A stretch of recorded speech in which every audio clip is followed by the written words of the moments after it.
Hello everyone, welcome to our YouTube channel. Myself Annie और हमने start किया था सीटेट जुलाई 2023 के लिए सीडीपी का कंप्लीट कोर्स। और लास्ट वीडियो में हमने बात की थी सोशलाइजेशन के प्रोसेस की, समाजीकरण की प्रक्रिया की। और आज की वीडियो में हम बात करेंगे नेक्स्ट टॉपिक की। हम जानेंगे जीन पियाजे की कॉग्निटिव डेवलपमेंट थ्योरी के बारे में। पियाजे ने जो संज्ञानात्मक विकास का सिद्धांत दिया है उसके बारे में जानेंगे। जिन 4 स्टेजेस की पियाजे की थ्योरी में बात की गई है उन स्टेजेस के बारे में भी जानेंगे। तो अगर वीडियो पसंद आए तो लाइक जरूर करना और अपने दोस्तों के साथ शेयर भी करना। और अगर आपने अभी तक चैनल को सब्सक्राइब ना किया हो तो सब्सक्राइब कर देना, साथ ही बेल आइकन भी प्रेस कर देना। हमारे सोशल मीडिया अकाउंट से जुड़ने के लिए आप पेज को भी फॉलो कर सकते हैं और इस टॉपिक के नोट्स आपको मिलेंगे टेलीग्राम चैनल से, तो अभी जाकर आप इस चैनल से भी जुड़ सकते हैं। तो सबसे पहले हम जानेंगे जीन पियाजे के बारे में। तो जीन पियाजे स्विट्जरलैंड के रहने वाले थे, एक स्विस साइकोलॉजिस्ट थे, स्विस मनोवैज्ञानिक थे। और अगर बात करें कि साइकोलॉजी में ये कौन से स्कूल को बिलोंग करते थे, कौन से स्कूल ऑफ साइकोलॉजी से रिलेटेड थे, तो पियाजे रिलेटेड थे कंस्ट्रक्टिविस्ट से, कंस्ट्रक्टिविज्म से, यानी कि रचनावाद से। अब कंस्ट्रक्टिविज्म का क्या मतलब होता है? कंस्ट्रक्टिविज्म में माना जाता है कि जो बच्चे होते हैं वो अपने ज्ञान का खुद निर्माण करते हैं।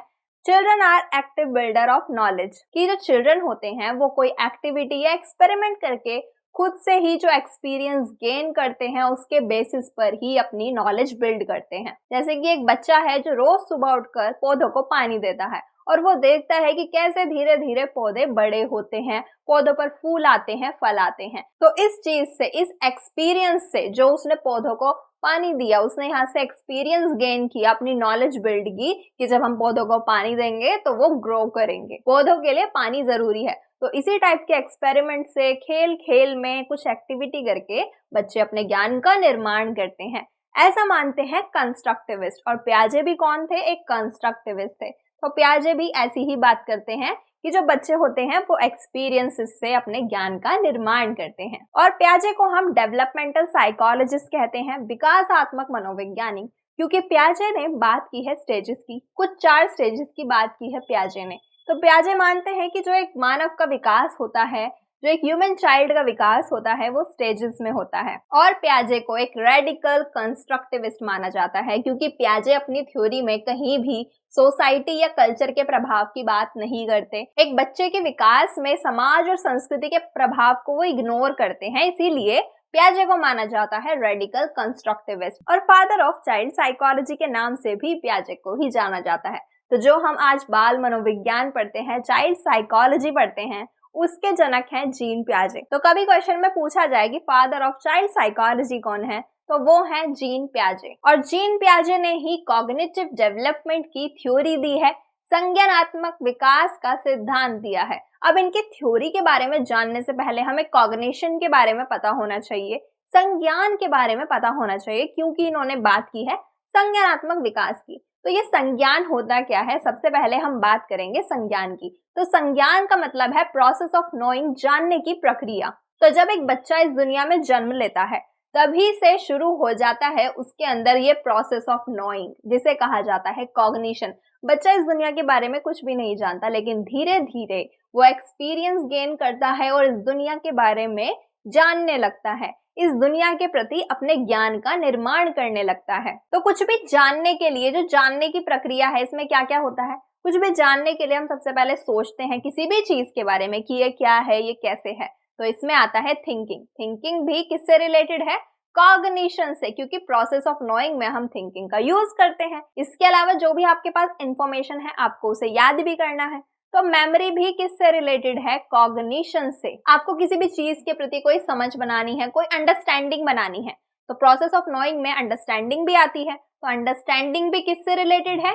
प्रोसेस ऑफ नोइंग से, कॉग्निशन से। आप अपने एनवायरमेंट में कोई भी चीज देखते हो और उस चीज को देखकर जो भी इंफॉर्मेशन गेन करते हो, अपने सेंसेस के थ्रू जो भी परसेप्शन बनाते हो, तो ये जो परसेप्शन भी है ये भी आता है प्रोसेस ऑफ नोइंग में।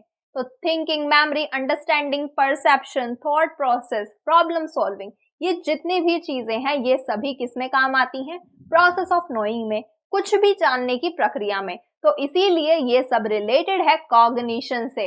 और थिंकिंग, मेमोरी, अंडरस्टैंडिंग, ये सब होता कहाँ है? ये होता है माइंड में। तो जो हमारा कॉग्निशन है वो किससे रिलेटेड हुआ, हमारे माइंड से रिलेटेड हुआ, हमारे इंटेलेक्चुअल डेवलपमेंट से रिलेटेड हुआ। तो कॉग्निशन किससे रिलेटेड है, माइंड से रिलेटेड है, जिसमें thinking, memory, understanding, perception, thought process, problem solving, ये सारी चीजें आती हैं, जिनका यूज हम किस में करते हैं, प्रोसेस ऑफ नोइंग में करते हैं, कॉग्निशन में करते हैं।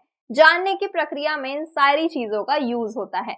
तो ये है कॉग्निशन। कॉग्निशन का क्या मतलब है, प्रोसेस ऑफ नोइंग, और कॉग्निशन रिलेटेड है हमारे माइंड से। अब यहाँ तक हमने कॉग्निशन का मतलब तो जान लिया, लेकिन पियाजे की थ्योरी में बात की गई है कॉग्निशन के डेवलपमेंट की, संज्ञान के विकास की। Children actively construct reality on the basis of their experience with the world.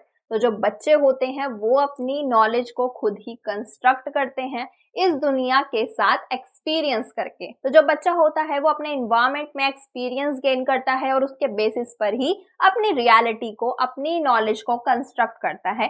जैसे कि बच्चा अपने टॉयज से कोई बिल्डिंग बनाता है या फिर कुछ और चीज बनाता है, तो वहां पर वो क्या कर रहा है, एक्सपीरियंस गेन कर रहा है, वहां पर वो कुछ एक्सपेरिमेंट कर रहा है और उस चीज से, उस एक्सपीरियंस से वो अपनी नॉलेज बिल्ड करेगा। तो उससे क्या होगा, बच्चे का कॉग्निटिव डेवलपमेंट होगा, संज्ञान का विकास होगा। तो जो बच्चे अपने टॉयज के साथ कुछ भी खेलते हैं, कुछ भी तोड़फोड़ करते हैं, तो वो क्या है, एक्सपेरिमेंट है, क्योंकि वो उस चीज से कुछ ना कुछ एक्सपीरियंस लेंगे और उसके बेसिस पर ही अपनी नॉलेज को बिल्ड करेंगे, और इसी से क्या होगा, कॉग्निटिव डेवलपमेंट होगा। तो हमें बच्चे के कॉग्निटिव डेवलपमेंट के लिए उन्हें एक्सपीरियंस देना चाहिए, उन्हें एक्टिविटी में, एक्सपेरिमेंट्स में इन्वॉल्व रखना चाहिए, ताकि उनका बेहतर कॉग्निटिव डेवलपमेंट हो सके।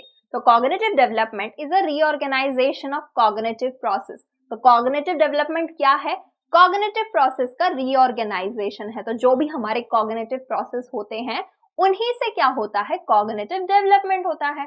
अब कॉग्निटिव प्रोसेस क्या होते हैं, जैसे कि अभी हमने पीछे बात की थी, प्रोसेस ऑफ नोइंग में thinking, understanding, perception, thought process, problem solving, ये सभी क्या है, कॉग्निटिव प्रोसेस हैं, क्योंकि ये सब कहाँ होते हैं, हमारे कॉग्निशन में, माइंड में होते हैं, और इसी से क्या होता है, कॉग्निटिव डेवलपमेंट होता है। और कॉग्निटिव डेवलपमेंट में हमें दो चीजों को ध्यान में रखना है, एक तो एनवायरमेंटल एक्सपीरियंस और दूसरा बायोलॉजिकल मैच्योरेशन। तो एक्सपीरियंस से क्या होगा, बच्चे अपनी नॉलेज को कंस्ट्रक्ट करेंगे, लेकिन जो एक्सपीरियंस होते हैं वो अकॉर्डिंग टू बायोलॉजिकल मैच्योरेशन होने चाहिए। बायोलॉजिकल मैच्योरेशन का मतलब है एज के अकॉर्डिंग होने चाहिए। तो बच्चे की एज के अकॉर्डिंग हमें उसे एक्सपीरियंस देना चाहिए, क्योंकि जो कॉग्निटिव डेवलपमेंट होता है वो एज के अकॉर्डिंग होता है। पियाजे ऐसा कहते हैं कि आप 5 साल के बच्चे को पियाजे की थ्योरी नहीं पढ़ा सकते, पियाजे नहीं समझा सकते। क्यों, क्योंकि उसका कॉग्निटिव डेवलपमेंट इतना नहीं हुआ है। तो जो कॉग्निटिव डेवलपमेंट है वो एज के अकॉर्डिंग होता है, और एज के अकॉर्डिंग ही हमें बच्चों को एक्सपीरियंस देना चाहिए। एक्सपेरिमेंट, एक्टिविटी एज के अकॉर्डिंग प्लान की जानी चाहिए बच्चे के लिए। Knowledge and understanding acquired through cognitive development. तो जो भी नॉलेज हम एक्वायर करते हैं, जो भी हम अंडरस्टैंडिंग एक्वायर करते हैं, वो हम कॉग्निटिव डेवलपमेंट के थ्रू ही एक्वायर करते हैं, अपने माइंड के थ्रू ही एक्वायर करते हैं। जो भी चीजें आप सीखते हो, जो भी चीजों के प्रति आप समझ बनाते हो, वो सभी किससे सीखते हो, अपने कॉग्निटिव डेवलपमेंट से। तो जो कॉग्निटिव डेवलपमेंट होता है वो स्टेजेस में होता है। आप एक 2 साल के बच्चे को वाटर साइकिल का प्रोसेस नहीं समझा सकते, क्योंकि अभी उसका कॉग्निटिव डेवलपमेंट इतना नहीं हुआ है, क्योंकि जो नॉलेज है वो कॉग्निटिव डेवलपमेंट के थ्रू ही एक्वायर की जाती है, इसलिए वो बच्चा वाटर साइकिल समझ ही नहीं पाएगा। तो हमें कॉग्निटिव डेवलपमेंट में एक्सपीरियंसेस पर फोकस करना है, एक्सपेरिमेंट पर फोकस करना है, लेकिन हमें बायोलॉजिकल मैच्योरेशन को भी ध्यान में रखना है, क्योंकि जो कॉग्निटिव डेवलपमेंट होता है, संज्ञानात्मक विकास होता है, वो बायोलॉजिकल मैच्योरेशन के अकॉर्डिंग होता है, एज के अकॉर्डिंग होता है। अब पियाजे एक कंस्ट्रक्टिविस्ट हैं, एक रचनावादी हैं, जो मानते हैं कि चिल्ड्रन आर लिटिल साइंटिस्ट। बच्चे छोटे वैज्ञानिक होते हैं, वो कुछ करके सीखते हैं, कोई एक्टिविटी करके, कोई एक्सपेरिमेंट करके सीखते हैं और अपनी नॉलेज के एक्टिव बिल्डर होते हैं। तो बच्चे जो होते हैं वो अपने ज्ञान के सक्रिय निर्माता होते हैं। आप उन्हें कोई लेक्चर दोगे तो उन्हें नहीं समझ आएगा, लेकिन आप वही चीज उन्हें करके सिखाओगे, उन्हें एक्टिविटी या एक्सपेरिमेंट के थ्रू करके सिखाओगे, तो वो चीज वो जल्दी सीखेंगे और उससे उनका कॉग्निटिव डेवलपमेंट होगा। जैसे कि आपको एक बच्चे को समझाना है कि जो पेड़ पौधे होते हैं उनके लिए पानी जरूरी है, या सभी के लिए पानी जरूरी है, और आप उस बच्चे को लेक्चर मेथड से समझाओ कि पानी जरूरी है, पानी जरूरी है, तो इस चीज को बच्चा इतने अच्छे से नहीं समझ पाएगा। लेकिन वहीं दूसरी तरफ आप उसे एक एक्सपेरिमेंट के थ्रू समझाओ, आप एक पौधे के पास उसे लेकर जाओ जहां पर बहुत दिनों से पानी ना दिया गया हो, तो वहां पर वो पौधा सूख जाएगा। और जब उस चीज को वो बच्चा एक्सपीरियंस करेगा तो वहां से उसकी बेहतर समझ बनेगी, वो एक्टिवली अपनी नॉलेज को बिल्ड कर सकेगा। तो जो बच्चे होते हैं वो हमेशा कुछ करके जल्दी सीखते हैं, क्योंकि पियाजे क्या मानते हैं कि चिल्ड्रन आर लिटिल साइंटिस्ट, जो अपनी नॉलेज को खुद कंस्ट्रक्ट करते हैं, खुद बिल्ड करते हैं। और पियाजे ये भी मानते हैं कि जो डेवलपमेंट है वो एक डिसकंटिन्यूअस प्रोसेस है। हमने जब प्रिंसिपल ऑफ डेवलपमेंट में पढ़ा था तो हमने बात की थी कि डेवलपमेंट एक कॉन्टिन्यूअस प्रोसेस है, एक सतत प्रक्रिया है। लेकिन पियाजे मानते हैं कि डेवलपमेंट एक डिसकंटिन्यूअस प्रोसेस है, क्योंकि पियाजे बात करते हैं स्टेजेस की। तो जब स्टेजेस की बात की जाती है तो वहां पे हमें डेवलपमेंट कंटिन्यू होता हुआ नहीं दिखता, एक डिसकंटिन्यूअस प्रोसेस दिखता है। तो इसीलिए पियाजे मानते हैं डेवलपमेंट को डिसकंटिन्यूअस प्रोसेस। और पियाजे कहते हैं कि थॉट प्रीसीड्स लैंग्वेज, की पहले थॉट आता है और थॉट से लैंग्वेज आती है। पहले आपके दिमाग में विचार आता है और उसके बाद भाषा का विकास होता है। पहले आपका कॉग्निटिव डेवलपमेंट होगा और उसके बाद लैंग्वेज का डेवलपमेंट होगा। तो ऐसी बात करते हैं पियाजे, क्योंकि पियाजे ने दी है कॉग्निटिव डेवलपमेंट की थ्योरी। लेकिन जब हम नेक्स्ट थ्योरी में वाइगोत्स्की की बात करेंगे तो वाइगोत्स्की इससे अपोजिट स्टेटमेंट देते हैं। वाइगोत्स्की कहते हैं कि लैंग्वेज प्रीसीड थॉट, कि पहले लैंग्वेज आती है और उसके बाद थॉट होता है, कि लैंग्वेज से कॉग्निटिव डेवलपमेंट होता है। ऐसी बात करते हैं वाइगोत्स्की। लेकिन पियाजे कहते हैं कि थॉट पहले आएगा और लैंग्वेज बाद में आएगी। तो यहाँ तक हमने पियाजे की बात की, हमने कॉग्निटिव डेवलपमेंट के बारे में जाना, हमने कॉग्निशन के बारे में जाना। अब हम जानेंगे पियाजे द्वारा दिए गए एक बहुत इंपॉर्टेंट कॉन्सेप्ट के बारे में, इक्विलिब्रेशन के बारे में, संतुलन की अवस्था के बारे में। तो इक्विलिब्रेशन है क्या? इक्विलिब्रेशन अगर आम भाषा में समझे, जब भी हम कोई नई चीज देखते हैं जिसके बारे में हमें नहीं पता, तो हम असंतुलन की अवस्था में चले जाते हैं, क्योंकि हमें उस चीज के बारे में पता ही नहीं है। लेकिन जब हम उस चीज के बारे में जान लेते हैं कि ये क्या है, कैसे है, तो हम फिर से संतुलन की अवस्था में आ जाते हैं, फिर से इक्विलिब्रियम में आ जाते हैं। तो यही जो प्रोसेस है असंतुलन, डिसइक्विलिब्रियम से लेकर इक्विलिब्रियम तक का, इसी को कहा जाता है इक्विलिब्रेशन का प्रोसेस। तो it's a process that balance mental structure. तो इस प्रोसेस में क्या होता है, मेंटल स्ट्रक्चर को बैलेंस किया जाता है। क्योंकि जब हम कोई ऐसी चीज देखते हैं जिसके बारे में हमें नहीं पता, जैसे कि एक बच्चे ने पहली बार मोबाइल फोन देखा तो उसे समझ ही नहीं आया ये चीज क्या है, तो उसके जो मेंटल स्ट्रक्चर है वो इम्बैलेंस हो जाते हैं, असंतुलन आ जाता है, डिसइक्विलिब्रियम आ जाता है। लेकिन फिर जब वो मोबाइल फोन के बारे में समझ जाता है कि ये मोबाइल फोन है, इसका ऐसे यूज किया जाता है, इसमें गेम्स खेली जाती हैं, वीडियोस देखी जाती हैं, कार्टून्स देखे जाते हैं, तो उसके बाद में वो इक्विलिब्रियम में चला जाता है, संतुलन में चला जाता है। तो इसी प्रोसेस को कहा जाता है इक्विलिब्रेशन, जहां पर बैलेंस किया जाता है मेंटल स्ट्रक्चर को। और इसी में आता है assimilation and accommodation. It contains assimilation and accommodation. और जो ये दोनों कॉन्सेप्ट हैं, असिमिलेशन एंड अकोमोडेशन, ये दोनों बहुत इंपॉर्टेंट है, यहाँ से हर बार क्वेश्चन पूछे जाते हैं। तो असिमिलेशन का क्या मतलब है? असिमिलेशन का मतलब है जब आप अपने माइंड में कोई नई इंफॉर्मेशन को ऐड करते हो, उसे कहा जाता है असिमिलेशन। तो असिमिलेशन किससे रिलेटेड है? न्यू इंफॉर्मेशन से, नई जानकारी से। जैसे कि एक बच्चे ने पहली बार आसमान में एक पक्षी को उड़ते हुए देखा, तो उसे समझ ही नहीं आया वो है क्या, लेकिन फिर उसे बताया गया कि ये एक पक्षी है जो आसमान में उड़ता है। तो उसने उस इंफॉर्मेशन को ऐड किया अपने माइंड में, वहां पर क्या हुआ? असिमिलेशन हुआ। लेकिन एक दिन वो क्या देखता है? आसमान में पतंग उड़ते हुए देखता है, और वो पतंग को भी बोलता है कि ये एक पक्षी है, ये एक बर्ड है। लेकिन फिर उसे समझाया जाता है कि नहीं, ये पक्षी नहीं है। फिर वो बच्चा दोबारा से असंतुलन में चला जाता है कि ये पक्षी नहीं है तो क्या है। फिर उसे बताया जाता है कि ये पतंग है, कि ये पतंग है, कागज की पतंग है जिसे उड़ाया जाता है किसी भी इंसान द्वारा। तो वहां पर जो उसने इन्फॉर्मेशन ऐड की थी एक बर्ड को लेकर, वहां पर उसने अपनी उस इन्फॉर्मेशन को एडिट किया, चेंज किया, मॉडिफाई किया कि जो बर्ड्स होते हैं वो अलग होते हैं और काइट अलग होती है। तो वहां पर जब उसने अपनी इन्फॉर्मेशन को चेंज किया, एडिट किया, मॉडिफाई किया, उसे कहा जाता है अकोमोडेशन। तो जब आप कोई नई इन्फॉर्मेशन ऐड करते हो उसे कहा जाता है आत्मसात करना, असिमिलेट करना। लेकिन जब उस इन्फॉर्मेशन को चेंज किया जाता है, एडिट किया जाता है, मॉडिफाई किया जाता है, उसे कहते हैं अकोमोडेशन, यानी कि समायोजित करना। तो जो इक्विलिब्रेशन का प्रोसेस है उसमें असिमिलेशन भी होता है और अकोमोडेशन भी होता है, और वो डिपेंड करता है सिचुएशन पे। जैसे कि आप जब पहली बार किसी चीज को देखते हो तो आप डिसइक्विलिब्रियम में चले जाते हो, आप असंतुलन में चले जाते हो, आपको नहीं समझ आया वो है क्या। जैसे कि जब एक बच्चे ने पहली बार एक पक्षी को आसमान में उड़ते देखा तो वो डिसइक्विलिब्रियम में चला गया, उसे नहीं समझ आया। लेकिन जब उसे बर्ड के बारे में बताया गया तो उसने उस इंफॉर्मेशन को एसिमिलेट किया। वहां पर क्या हुआ, एसिमिलेशन हुआ, क्योंकि उसने नई इंफॉर्मेशन को ऐड किया।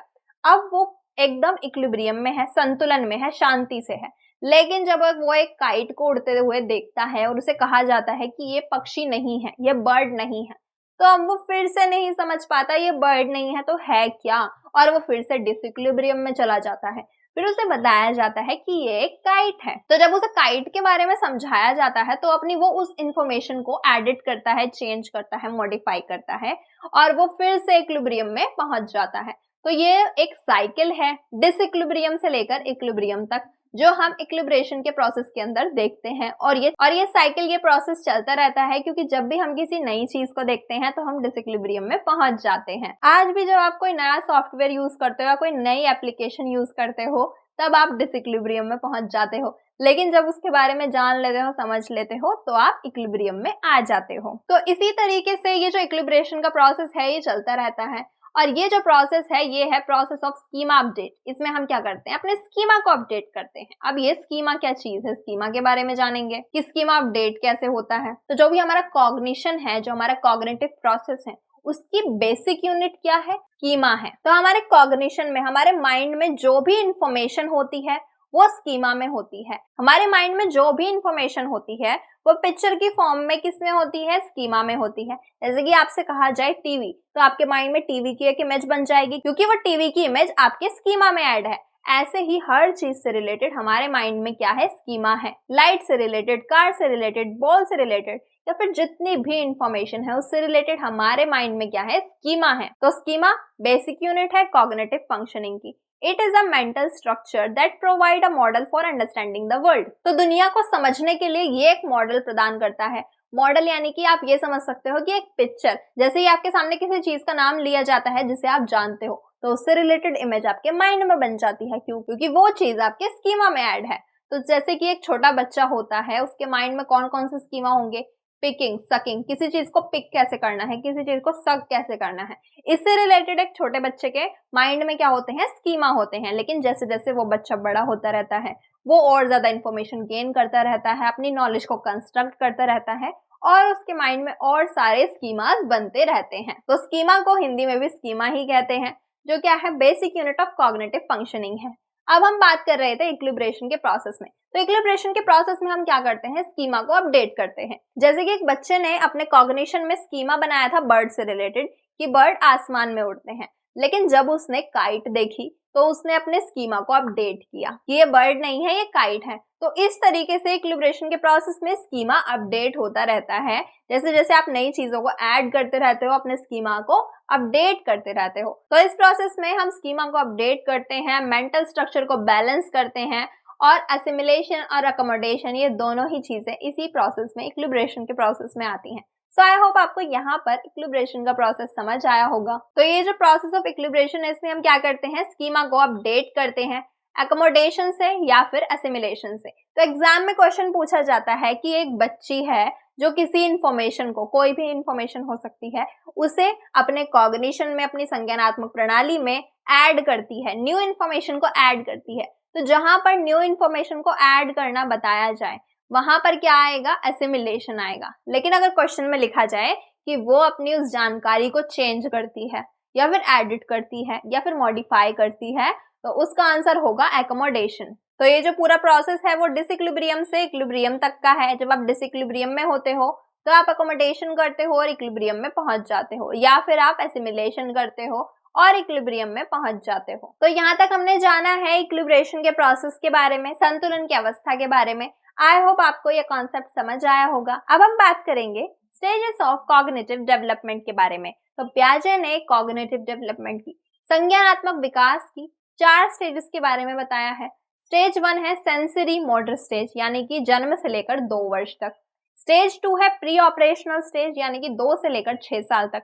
स्टेज 3 है कंक्रीट ऑपरेशनल स्टेज, यानी कि 7 से लेकर 11 साल तक। और स्टेज 4 है फॉर्मल ऑपरेशनल स्टेज, यानी कि 12 से लेकर 19 साल तक। तो अब एक एक करके इन चारों स्टेजेस के बारे में जानेंगे। तो स्टेज 1 है सेंसरी मोटर स्टेज, यानी कि इंद्रिय जनित गामक अवस्था, जन्म से लेकर 2 साल तक। तो जन्म से लेकर 2 साल तक स्टेज होती है सेंसरी मोटर स्टेज। जो फर्स्ट स्टेज है पियाजे की कॉग्निटिव डेवलपमेंट में। तो यहाँ पर बच्चा अपने सेंसेस से सीखता है। तो सेंसेस कौन कौन से होते हैं, सेंस ऑर्गन्स कौन कौन से होते हैं, आईज, नोज, ईयर्स, टंग, स्किन। तो ये 5 सेंस ऑर्गन्स होते हैं ह्यूमंस के पास, और इनके थ्रू बच्चा क्या करता है, सीखता है। अपने सेंसेस से एक बच्चा सीखता है। तो यहाँ पर सेंसेस टीचर का रोल प्ले करते हैं, सेंसेस ही बच्चों को सिखाते हैं। जैसे कि स्टेज में बच्चे जो होते हैं वो अपने फैमिली मेंबर से सुनकर भाषा सीखते हैं, लैंग्वेज को सीखते हैं। तो वो क्या कर रहे हैं, अपने सेंसेस के थ्रू सीख रहे हैं। तो इस तरह यहाँ पर सेंसेस टीचर होती है, क्योंकि बच्चा सेंसेस के थ्रू लर्न करता है। और इस स्टेज में बच्चे के अंदर ऑब्जेक्ट परमानेंस नहीं होता, लेकिन इस स्टेज के बाद बच्चा ऑब्जेक्ट परमानेंस को अचीव कर लेता है। अब ये ऑब्जेक्ट परमानेंस क्या होता है, जैसे कि बच्चा किसी खिलौने से खेल रहा है और आप उससे वो टॉय लेकर उसे बोल दो कि वो टॉय चिड़िया ले गई या फिर बिल्ली ले गई, तो वो मान लेगा और उस टॉय के लिए जिद नहीं करेगा, क्योंकि बच्चा सिर्फ उसी चीज के लिए जिद करता है जो उसकी आंखों के सामने है, क्योंकि उसे ऐसा लगता है जो चीज उसकी आंखों के सामने नहीं है वो इस दुनिया में है ही नहीं, क्योंकि यहाँ पर बच्चे के अंदर ऑब्जेक्ट परमानेंस नहीं होता। लेकिन इस स्टेज के बाद बच्चा ऑब्जेक्ट परमानेंस अचीव कर लेता है। फिर आप उसे ये कहकर उल्लू नहीं बना सकते कि उसका टॉय कोई चिड़िया ले गई या बिल्ली ले गई। अब वो अपने टॉय के लिए जिद करेगा। और यहाँ पर बच्चे क्या करते हैं, डेफर्ड इमिटेशन करते हैं, अनुकरण करते हैं। आप उनके सामने जैसी भी एक्टिविटी करोगे, जो भी बोलने की कोशिश करोगे, वो भी उसी चीज को रिपीट करने की कोशिश करेंगे या फिर उसी एक्शन को रिपीट करने की कोशिश करेंगे। तो यहाँ पर बच्चे इमिटेशन भी करते हैं, आपकी नकल भी करते हैं। और गोल ओरिएंटेड बिहेवियर देखा जाता है इस स्टेज में। गोल ओरिएंटेड बिहेवियर का क्या मतलब है, आपने बच्चे का एक टॉय उससे थोड़ी दूरी पर रख दिया, अब वो उस टॉय को लेने के लिए, अब वो गोल क्या है उसका, उस टॉय को लेना, उस टॉय को लेने के लिए उसकी तरफ आगे बढ़ेगा। तो इस तरीके से इस स्टेज में देखा जाता है गोल ओरिएंटेड बिहेवियर। और यहाँ पर रिफ्लेक्स एक्शन भी देखे जाते हैं। रिफ्लेक्स एक्शन का क्या मतलब है, जो एक्शन खुद ही होते हैं, यानी कि स्वाभाविक क्रिया। जैसे कि आप बच्चे के फेस के पास अगर हाथ लेकर जाओगे तो वो अपनी आंखें झपकाएगा। अब वो जानबूझ के तो ऐसा करेगा नहीं, लेकिन वो चीजें खुद ही होती हैं। तो रिफ्लेक्स एक्शन होते हैं इस स्टेज में। रिफ्लेक्स एक्शन ऐसे एक्शन होते हैं जो खुद ही होते हैं, जो जानबूझकर नहीं किए जाते। तो ऐसे एक्शन, रिफ्लेक्स एक्शन देखे जाते हैं सेंसरी मोटर स्टेज में। तो यहाँ पर स्टेज 1 में हमने बात की है कि सेंसेस आर टीचर्स। जो सेंसेस होती हैं वो टीचर होती हैं, क्योंकि हम सेंसेस के थ्रू लर्न करते हैं। और बच्चे के अंदर ऑब्जेक्ट परमानेंस नहीं होता, बच्चा डेफर्ड इमिटेशन करता है, गोल ओरिएंटेड बिहेवियर करता है और रिफ्लेक्स एक्शन देखे जा सकते हैं। नेक्स्ट हम बात करेंगे स्टेज 2 के बारे में, प्री ऑपरेशनल स्टेज के बारे में, यानी कि पूर्व संक्रियात्मक अवस्था के बारे में। तो इस स्टेज में 2 से लेकर 6 साल तक के बच्चे आते हैं। इस स्टेज को प्री लॉजिक एज भी कहा जाता है। इस स्टेज में बच्चे के अंदर लॉजिक नहीं आता, बच्चे क्या करते हैं, इलॉजिकल रीजनिंग करते हैं, ट्रांसडक्टिव रीजनिंग करते हैं। अब ट्रांसडक्टिव रीजनिंग का क्या मतलब है, क्योंकि लॉजिक तो इस स्टेज में बच्चों के अंदर होता नहीं है, तो वो इलॉजिकल बातें करते हैं, इलॉजिकल रीजनिंग करते हैं। जैसे कि जब बारिश होती है तो आपने छोटे बच्चों को ऐसा कहते हुए सुना होगा कि भगवान जी ने ऊपर से पानी चला दिया इसलिए बारिश हो रही है। इसी को क्या कहा जाता है, ट्रांसडक्टिव रीजनिंग कहा जाता है, जहां पर लॉजिक नहीं होता, बिना लॉजिक के बातें होती हैं। और यहाँ पर बच्चों के अंदर इरिवर्सिबिलिटी होती है, वो चीजों को उल्टा करके नहीं समझ सकते। जैसे कि उन्हें ये तो समझ आ जाएगा कि पानी से बर्फ बनी है, पानी को आपने फ्रिज में रखा तो वो बर्फ बन गई, लेकिन बर्फ से पानी बना है वो ये नहीं समझ पाएंगे, क्योंकि इरिवर्सिबिलिटी होती है, चीजों को रिवर्स करके, उल्टा करके नहीं देख सकते। और इस स्टेज में हम क्या देखते हैं, बच्चों के अंदर सेंट्रेशन देखते हैं, केंद्रीकरण देखते हैं। इसका क्या मतलब है कि बच्चे एक टाइम पर सिर्फ एक ही चीज पर फोकस कर सकते हैं, एक ही टाइम पर मल्टीपल डायमेंशंस में फोकस नहीं कर सकते, सिर्फ एक ही चीज पर फोकस करते हैं। अगर आप कभी किसी बच्चे को मार्केट लेकर जाओ और वहां पर उसे मार्केट में एक ऐसी बॉटल दिखे जिस पर उसका फेवरेट कार्टून बना हुआ है, अब बच्चा जिद करेगा उस बॉटल को लेने की, क्योंकि उस बॉटल पर उसे दिखा है उसका फेवरेट कार्टून, लेकिन उस बॉटल के प्राइस बहुत ज्यादा है और उसकी क्वालिटी इतनी अच्छी नहीं है। बच्चे को वो चीजें समझ नहीं आएगी, वो क्वालिटी को नहीं देखेगा, वो पैसों को भी नहीं देखेगा, उसे तो सिर्फ अपना फेवरेट कार्टून दिखाई दे रहा है। वो उसी चीज पर फोकस करेगा और उस खिलौने को, उस टॉय को या फिर उस बॉटल को लेने की जिद करेगा, क्योंकि बच्चों के अंदर क्या है, सेंट्रेशन है, केंद्रीकरण है, वो सिर्फ एक ही चीज पर फोकस कर पाते हैं। और हम देखते हैं उनका जो बिहेवियर होता है वो ईगो सेंट्रिक होता है, अहम केंद्रित होता है, सिर्फ अपने बारे में ही सोच पाते हैं। अगर घर में आइसक्रीम लानी है तो वो ऐसा सोचेंगे सिर्फ उनके फेवरेट फ्लेवर की आइसक्रीम आनी चाहिए, क्योंकि जो उनका फेवरेट है वही सबका भी फेवरेट होगा, ऐसा वो मान लेते हैं, क्योंकि वो सिर्फ अपने बारे में सोचते हैं, दूसरों के बारे में नहीं सोचते। इस स्टेज में जो बच्चे होते हैं वो अपने सिबलिंग्स के साथ, अपने फ्रेंड्स के साथ, अपने कजिन्स के साथ टॉय शेयर नहीं करते, क्योंकि वो सिर्फ अपने बारे में सोचते हैं, अपनी चीजों को किसी के साथ शेयर नहीं करते। तो ये क्या है, ईगोसेंट्रिक बिहेवियर है। और यहाँ पर क्या होती है, एनिमिस्टिक थिंकिंग होती है, जीववाद, यानी कि जो नॉन लिविंग थिंग्स हैं जैसे कि टेबल, डोर, फ्लोर, ये सारी जो नॉन लिविंग थिंग्स हैं, बच्चे ऐसे सोचते हैं कि इनमें भी जान है, ये चीजें भी रोती हैं मेरी तरह। तो जब बच्चे को चोट लगती है, जैसे कि उसे किसी डोर से चोट लग गई, तो जब तक आप उस डोर की पिटाई नहीं कर दोगे उस बच्चे को चैन नहीं आएगा, क्योंकि वो सोचेगा इसकी पिटाई हो गई, अभी अभी मेरी तरह रोएगा, तो उसको शांति मिल जाती है, फिर वो रोना बंद कर देता है। तो इस तरह हम क्या देखते हैं कि बच्चों के अंदर एनिमिस्टिक थिंकिंग होती है, वो सोचते हैं कि नॉन लिविंग थिंग्स के अंदर भी जान होती है। और यहाँ पर हम देखते हैं लैक ऑफ कंजर्वेशन, बच्चे के अंदर संरक्षण का अभाव होता है। अब संरक्षण का क्या मतलब है, जैसे कि दो बॉटल्स हैं इक्वल शेप इक्वल साइज की, और दोनों के अंदर सेम पानी है 100 ml। अब उसमें से एक बॉटल का पानी आप किसी बड़ी बॉटल में ट्रांसफर कर दो और उस बच्चे से पूछो कि अब कौन सी बॉटल में ज्यादा पानी है, तो वो बताएगा कि बड़ी वाली बॉटल में ज्यादा पानी है, जबकि दोनों में सेम पानी है। लेकिन उसे ये चीज समझ नहीं आएगी, क्योंकि इस स्टेज में क्या है, लैक ऑफ कंजर्वेशन है। वो ये समझ ही नहीं पाएगा कि पानी की क्वांटिटी सेम है, भले ही बॉटल की साइज एंड शेप चेंज हो गया हो। तो इस तरह प्री ऑपरेशनल स्टेज में, स्टेज 2 में हम देखते हैं प्री लॉजिक एज। यहाँ पर बच्चे के अंदर लॉजिक नहीं होती, वो इलॉजिकल रीजनिंग करते हैं, ट्रांसडक्टिव रीजनिंग करते हैं, और बच्चे के अंदर इरिवर्सिबिलिटी होती है, वो चीजों को रिवर्स करके नहीं देख सकते। सेंट्रेशन देखा जाता है बच्चे के अंदर, एक टाइम पर एक ही चीज पर फोकस करेंगे। ईगोसेंट्रिक बिहेवियर होता है, सिर्फ अपने बारे में सोचते हैं। एनिमिस्टिक थिंकिंग होती है, ऐसा सोचते हैं कि नॉन लिविंग थिंग्स के अंदर भी जान होती है। और लैक ऑफ कंजर्वेशन होता है, संरक्षण का अभाव होता है। अब है स्टेज 3 यानी कि कंक्रीट ऑपरेशनल स्टेज। 7 से लेकर 11 साल तक के बच्चे आते हैं स्टेज 3 में, कंक्रीट ऑपरेशनल स्टेज में। तो यहाँ से बच्चे के अंदर लॉजिक की शुरुआत हो जाती है, तर्क की शुरुआत हो जाती है। अब बच्चे लॉजिकल बातें नहीं करते, हर चीज के पीछे रीजन या फिर लॉजिक लगाने की कोशिश करते हैं और लॉजिक को समझने भी लगते हैं। अब उन्हें समझ आ जाएगा कि जो बारिश हुई है वो भगवान जी ने पानी नहीं चलाया, बल्कि वाटर साइकिल का पूरा प्रोसेस होता है। अब यहाँ से वो हर चीज के पीछे लॉजिक लगाना, रीजन ढूंढना शुरू कर देते हैं। और हम क्या देखते हैं, यहाँ पर बच्चों के अंदर ट्रांजिटिविटी देखते हैं, यानी कि वो दो चीजों के बीच रिलेशन को समझने लग जाते हैं। अब अगर आप किसी बच्चे से कहो कि ए बी से बड़ा है, बी सी से छोटा है, तो ए और सी में क्या रिलेशन है, तो यहाँ पर बच्चा ए और सी का रिलेशन बता पाएगा, क्योंकि अब वो चीजों के बीच में रिलेशन बनाना शुरू कर देते हैं। तो इसे क्या कहा जाता है, ट्रांजिटिविटी कहा जाता है, जहां पर बच्चे दो इवेंट्स के बीच में रिलेशन बनाना सीख जाते हैं, समझने लगते हैं। और यहीं से शुरुआत होती है CCS की, यानी कि कंजर्वेशन, क्लासिफिकेशन, सीरिएशन। तो कंजर्वेशन, क्लासिफिकेशन, सीरिएशन का क्या मतलब है, यानी कि संरक्षण, वर्गीकरण और क्रमबद्ध। तो पिछले स्टेज में हमने बात की थी कि बच्चे के अंदर होता है लैक ऑफ कंजर्वेशन, लेकिन यहाँ पर शुरुआत हो जाती है कंजर्वेशन की। अब बच्चा समझने लगता है कि साइज और शेप चेंज होने से पानी की क्वांटिटी पर कोई फर्क नहीं पड़ेगा, बड़ी बोतल में भी सेम ही पानी है और छोटी बोतल में भी सेम ही पानी है। तो इसे कहा जाता है कंजर्वेशन। यहाँ पर बच्चे के अंदर कंजर्वेशन आने लगता है। क्लासिफिकेशन का क्या मतलब है कि अब वो चीजों को क्लासिफाई करने लगता है। जैसे कि आपने एक बॉक्स में बहुत सारे कलर के छोटी छोटी बॉल्स डाली हैं, तो अब बच्चा उस बॉक्स में से हर कलर की बॉल को अलग अलग क्लासिफाई करके रख सकता है। तो यहाँ से क्लासिफिकेशन बच्चे करने लगते हैं, हर कैटेगरी की अलग चीज को समझने लगते हैं। और बच्चों के अंदर देखा जाता है सीरिएशन, यानी कि बच्चे चीजों को सीरीज में लगाने लग जाते हैं, जैसे कि असेंडिंग ऑर्डर, डिसेंडिंग ऑर्डर, तो ये सीरिएशन है, चीजों को सीरीज में लगाना। तो ये भी यहाँ से शुरुआत हो जाती है क्रमबद्ध। तो इस तरह से स्टेज 3 में हम किस तरह का कॉग्निटिव डेवलपमेंट देखते हैं कि लॉजिक की शुरुआत हो जाती है। तो यहाँ पर जो लॉजिक की शुरुआत होती है वो सिर्फ कंक्रीट चीजों से रिलेटेड होती है।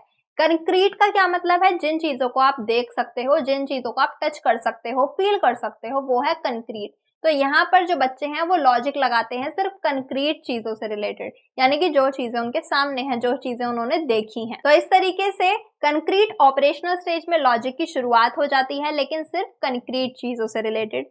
ट्रांजिटिविटी आने लगती है बच्चों के अंदर, दो इवेंट्स के बीच में रिलेशन को समझने लगते हैं और कंजर्वेशन, क्लासिफिकेशन और सीरिएशन भी करने लगते हैं। अब नेक्स्ट बात करेंगे फॉर्मल ऑपरेशनल स्टेज की, स्टेज 4 की, जो है 11 से लेकर 19 साल तक, और यहाँ पर बच्चों के अंदर एब्स्ट्रैक्ट लॉजिक आने लगता है। तो पिछली स्टेज में हमने बात की थी कंक्रीट लॉजिक की, यानी कि बच्चे सिर्फ उन चीजों के पीछे लॉजिक को समझ सकते हैं जो उन्होंने कभी देखी है, कभी टच की है, जो उनकी आंखों के सामने है। लेकिन यहाँ पर जो लॉजिक होगा वो एब्स्ट्रैक्ट चीजों से रिलेटेड भी होगा। एब्स्ट्रैक्ट यानी कि इमेजिनेशन भी कर सकते हैं, जो चीज उनके सामने नहीं है, जो चीज उन्होंने कभी देखी नहीं है, वो चीज को भी इमेजिन कर सकते हैं और उसके पीछे के लॉजिक को समझ सकते हैं। अब जैसे कि फोर्स या फिर एनर्जी से रिलेटेड जो कॉन्सेप्ट होते हैं साइंस में, वो इस स्टेज से पहले बच्चे नहीं समझ सकते, क्योंकि फोर्स को, एनर्जी को आप कभी देखते तो हो नहीं, कंक्रीट नहीं है, वो एब्स्ट्रैक्ट है। तो इसीलिए फॉर्मल ऑपरेशनल स्टेज में यानी कि 12 से लेकर 19 साल तक के बच्चे इन सारे कॉन्सेप्ट को बहुत अच्छे से समझ सकते हैं, क्योंकि उनके अंदर एब्स्ट्रैक्ट लॉजिक आ जाता है। और यहीं से शुरुआत होती है हाइपोथेटिको डिडक्टिव रीजनिंग की। हाइपोथेटिको डिडक्टिव रीजनिंग का क्या मतलब है कि एक तो उनके अंदर कल्पनाशीलता आ जाती है, वो कल्पना कर सकते हैं, इमेजिन कर सकते हैं चीजों को। और डिडक्टिव रीजनिंग का क्या मतलब है कि रूल से एग्जाम्पल की तरफ जा सकते हैं। अगर आप बच्चों को कोई रूल बताओ तो वो उसके एग्जाम्पल को बता सकते हैं, उसके एग्जाम्पल्स इमेजिन कर सकते हैं। लेकिन इस स्टेज से पहले बच्चे के अंदर डिडक्टिव रीजनिंग नहीं होती, इंडक्टिव रीजनिंग होती है। आप बच्चे को पहले एग्जाम्पल बताओगे और फिर एग्जाम्पल से रूल के बारे में समझाओगे। लेकिन यहाँ पर आप रूल टू एग्जाम्पल जा सकते हो, आप बच्चों को रूल बताकर उसके एग्जाम्पल उनसे पूछ सकते हो, क्योंकि अब उनके अंदर हाइपोथेटिको डिडक्टिव रीजनिंग आ गई है, एब्स्ट्रैक्ट लॉजिक आ गया है। तो इस तरह हमने पियाजे की 4 स्टेजेस की बात, सबसे पहले हमने बात की थी स्टेज 1 के बारे में, सेंसरी मोटर स्टेज के बारे में, जन्म से लेकर 2 साल तक। उसके बाद हमने बात की थी प्री ऑपरेशनल स्टेज के बारे में, 2 से लेकर 6 साल तक। फिर हमने बात की थी स्टेज 3 की कंक्रीट ऑपरेशनल स्टेज के बारे में, 7 से लेकर 11 साल तक। और फिर हमने बात की थी 4th स्टेज के बारे में, फॉर्मल ऑपरेशनल स्टेज के बारे में, 12 से लेकर 19 साल तक। सो आई होप आपको यहाँ तक पियाजे की थ्योरी समझ आई होगी। तो हमने पियाजे की थ्योरी समझी, पियाजे का संज्ञानात्मक विकास का सिद्धांत जाना, तो उस थ्योरी को आप रियल लाइफ में कैसे इंप्लीमेंट कर सकते हो, इस थ्योरी की एजुकेशनल इम्प्लीकेशन क्या होगी, शैक्षिक निहितार्थ क्या होंगे। तो इस थ्योरी से हमें ये समझ आता है कि हमें लर्निंग को फैसिलिटेट करना चाहिए, बच्चों को सीखने की सुविधा देनी चाहिए, बच्चों को एक्सपेरिमेंट करने का, एक्सप्लोर करने का मौका देना चाहिए, उन्हें प्ले वे मेथड से, एक्टिविटी मेथड से, एक्सपेरिमेंट के जरिए उनकी नॉलेज को कंस्ट्रक्ट करने का मौका देना चाहिए, क्योंकि बच्चे क्या होते हैं, एक्टिव बिल्डर ऑफ नॉलेज होते हैं। और हमें कॉग्निटिव डेवलपमेंट में एक्सपेरिमेंट या एक्टिविटी को प्लान करते हुए बायोलॉजिकल मैच्योरेशन का भी ध्यान करना है, एज के अकॉर्डिंग सभी एक्टिविटीज, एक्सपेरिमेंट को प्लान करना है। सो आई होप आपको यहाँ तक पियाजे की कॉग्निटिव डेवलपमेंट थ्योरी समझ आई होगी। अब थ्योरी से ही रिलेटेड यहाँ पर कुछ क्वेश्चन दिए गए हैं। तो क्वेश्चन नंबर 1 है, अकॉर्डिंग टू पियाजे during the first sensory motor sub stage infant behaviour are. तो इन्फेंट का बिहेवियर सेंसरी मोटर स्टेज में कैसा होता है, रिफ्लेक्सिव, माल अडेप्टिव, अनचेंजिंग या फिर रीइंफोर्स। तो हमने बात की थी कि जो सेंसरी मोटर स्टेज में बच्चे के अंदर होते हैं रिफ्लेक्सिव एक्शन, प्रतिवर्त क्रियाएं जो खुद ही होती हैं, जैसे कि आप अगर हाथ को बच्चे के फेस के पास लेकर जाओ तो वो अपनी आंखें झपकाएगा, तो ये क्या है, रिफ्लेक्सिव एक्शन है। तो इस क्वेश्चन का सही जवाब है option number A. Question number 2 है, which one of the following is not a developmental stage of according to पियाजे। तो पियाजे की थ्योरी के अकॉर्डिंग कौन सी स्टेज नहीं है, सेंसरी मोटर स्टेज ये तो है, कंक्रीट ऑपरेशनल स्टेज भी है, फॉर्मल ऑपरेशनल स्टेज भी है, लेकिन आइकॉनिक ऑपरेशनल स्टेज तो हमने कोई नहीं पढ़ी अभी तक, तो इसलिए क्वेश्चन का सही जवाब है ऑप्शन नंबर डी। नेक्स्ट है question number 3, by the age of 10 children are understand abstract या फिर अंडरस्टैंड सिंबल। तो 10 साल की एज तक, तो 10 साल की एज में कौन सी स्टेज आती है, कंक्रीट ऑपरेशनल स्टेज आती है, जहां पर बच्चे के अंदर लॉजिक तो शुरू हो जाता है, लेकिन सिर्फ कंक्रीट चीजों से रिलेटेड, जिन चीजों को बच्चा देख सकता है, टच कर सकता है। तो यहाँ पर बच्चा एब्स्ट्रैक्ट तो समझ नहीं सकता, क्योंकि एब्स्ट्रैक्ट रीजनिंग आती नहीं है, एब्स्ट्रैक्ट लॉजिक आता नहीं है, वो तो फॉर्मल ऑपरेशनल स्टेज में आता है। लेकिन बच्चा सिंबल्स को समझने लगता है, प्लस माइनस मल्टीप्लिकेशन, या फिर जिन चीजों को देखता है उन चीजों के बारे में समझ सकता है, लॉजिक लगा सकता है। तो इस क्वेश्चन का सही जवाब है स्टेटमेंट 2। तो ओनली 2 यानी कि ऑप्शन नंबर ए इस क्वेश्चन का सही जवाब है। क्वेश्चन नंबर 4 है, व्हाट डिड पियाजे fail to consider while concentrating on stage of cognitive development. तो पियाजे किस चीज पर फोकस नहीं कर पाए, किस चीज पर फोकस करने में पियाजे फेल हो गए हैं अपनी इस थ्योरी के अंदर। तो बायोलॉजिकल मैच्योरेशन की तो पियाजे ने बात की है, एक्सपीरियंस की भी बात की है, टैलेंट की भी बात की है, लेकिन कल्चरल सेटिंग, संस्कृति, समाज के प्रभाव की बात नहीं की। तो इसीलिए इस क्वेश्चन का सही जवाब है ऑप्शन नंबर डी। नेक्स्ट है question number 5, which one of the following is the educational implication of पियाजे कॉग्निटिव थ्योरी। तो पियाजे की थ्योरी की एजुकेशनल इम्प्लीकेशन इन चारों में से कौन सी होगी? Grading, goal setting, discourage learning with understanding, या फिर D, set students mental level. तो इस क्वेश्चन का जवाब आप मुझे देंगे कमेंट बॉक्स में, और कमेंट बॉक्स में आप मुझे ये भी बताएंगे कि चारों क्वेश्चन में से आपके कितने क्वेश्चन सही गए हैं। तो अगर वीडियो पसंद आए तो लाइक जरूर करना और अपने दोस्तों के साथ शेयर भी करना। और अगर आपने अभी तक चैनल को सब्सक्राइब ना किया हो तो सब्सक्राइब कर देना, साथ ही बेल आइकन भी प्रेस कर देना। हमारे सोशल मीडिया अकाउंट से जुड़ने के लिए आप पेज को भी फॉलो कर सकते हैं, और इस टॉपिक के नोट्स आपको मिलेंगे टेलीग्राम चैनल से, तो अभी जाकर आप इस चैनल से भी जुड़ सकते हैं। Thank you.